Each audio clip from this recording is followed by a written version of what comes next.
So friends, कुछ दिनों पहले मैंने आपको बताया था इंडियन प्लस वैल्यू चार्ट के सिस्टम के बारे में, लेकिन आज मैं आपको बताने वाला हूँ इंटरनेशनल प्लस वैल्यू चार्ट के सिस्टम के बारे में। तो देखिए, इंडियन में क्या होता था, हमारा 1 होता था, 1000 होता था, लेकिन उसके बाद लाख होता था हमारा, ठीक है ना। उसके बाद करोड़ होता था। लेकिन यहाँ पे मैं आपको पहले बता देता हूँ, यहाँ पे ऐसा नहीं होता है। यहाँ पे 1000 मिलियन होता है, उसके बाद बिलियन, ट्रिलियन ऐसे होता है। तो ये इससे बहुत ज़्यादा डिफरेंट है, तो इसीलिए इस वीडियो को एंड तक देखिएगा। तो देखिए, पहले हमारा 1, 10, 100 तो सही है, लेकिन यहाँ पे हमारा इंडियन प्लस वैल्यू में क्या होता था कि 1000 और 10,000 के बाद हमारा लाख आ जाता था, लेकिन यहाँ पे नहीं हो गया। यहाँ पे 100,000 भी 1000 के पीरियड से ही बिलोंग करेगा, ठीक है ना। यानी कि यहाँ पे 3 डिजिट के बाद कॉमा लगेगा। वैसे ही यहाँ पे मिलियन है, जैसे 1 मिलियन हो गया, 10 मिलियन हो गया, फिर यहाँ पे 100 मिलियन होगा, ठीक है ना।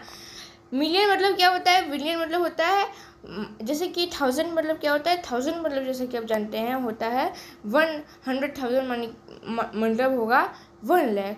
और यहाँ पे अगर आपको लिखना है कि 10 लाख अगर आपको लिखना है, क्योंकि अगर आपको 1 लाख लिखना है तो 100,000, आपको 999,000 लिखना है तो यहाँ पे आप 9,99,000 नहीं लिख सकते हैं। आप यहाँ पे 999,000 आपको लिखना पड़ेगा। International plus value chart system में ऐसा होता है, ठीक है ना। अगर आपको 10 लाख लिखना है तो आप 10 लाख नहीं लिखेंगे, यहाँ पे आप 1 मिलियन लिखेंगे।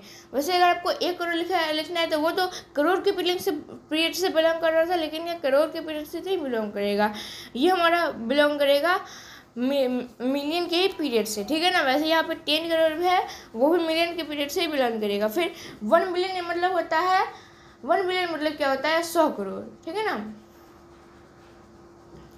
ठीक है, तो 1 मिलियन मतलब होता है 100 करोड़। और 1 मिलियन में कितने मिलियन आते हैं, 1000 मिलियन बन के बनता है 1 बिलियन, ठीक है ना। तो आई होप आपको समझ में आ गया होगा कि international plus value chart system में क्या होता है। देखिए, इंटरनेशनल हो या इंडियन, सब के सब हमारे लास्ट नंबर चैप्टर से ही बिलोंग करते हैं, और सब का सब कॉमा का ही खेल है। अगर आप कॉमा को मतलब आप अगर प्लस वैल्यू चार्ट को समझ गए ना, तो आपको समझ में आ जाएगा कहाँ कॉमा लगाना है। क्योंकि यहाँ पर देखिए 3 बार में कॉमा लगाना है, लेकिन इंडियन में ऐसा नहीं था।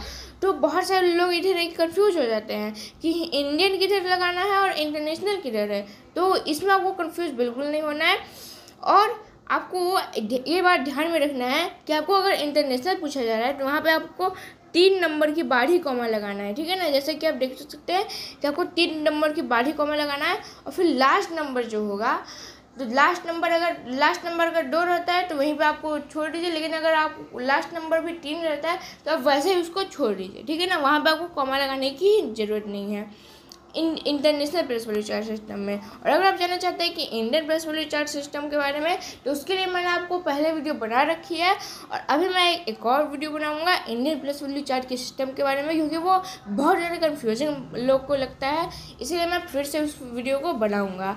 तो वीडियो अच्छा लगा हो तो लाइक, शेयर एंड सब्सक्राइब।